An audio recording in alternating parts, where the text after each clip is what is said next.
La dette, on en parle également, mais outre-Atlantique, puisque Joe Biden va signer l'accord sur le budget trouvé entre les républicains et les démocrates. C'est un accord qui permet à la toute dernière minute de relever le plafond de la dette américaine et d'éviter ainsi un défaut de paiement qui aurait pu se produire dès lundi. Aviva Fried, bonjour. Bonjour. Correspondante d'Europe 1 aux États-Unis. Le président des États-Unis qui a donc tenu à s'exprimer devant les Américains hier soir. Oui, c'est un Joe Biden apparemment très content de lui qui s'est adressé aux Américains.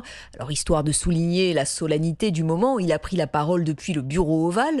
C'est la première fois de son mandat. Grâce à l'accord sur le plafond de la dette, la crise a été évitée, a-t-il dit. Et à l'entendre, les États-Unis ne sont pas passés loin de la catastrophe.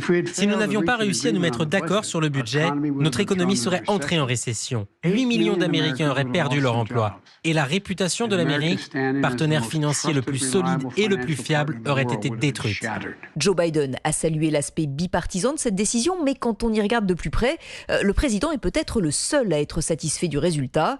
De nombreux républicains ont l'impression de s'être fait rouler en n'obtenant pas une réduction massive des dépenses.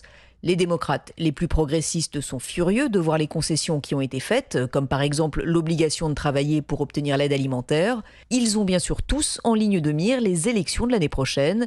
Joe Biden n'a d'ailleurs pas manqué de rappeler tout ce que son administration avait déjà accompli dans un discours qui ressemblait beaucoup à un discours de campagne. La correspondante d'Europe 1 aux États-Unis, Aviva Fried.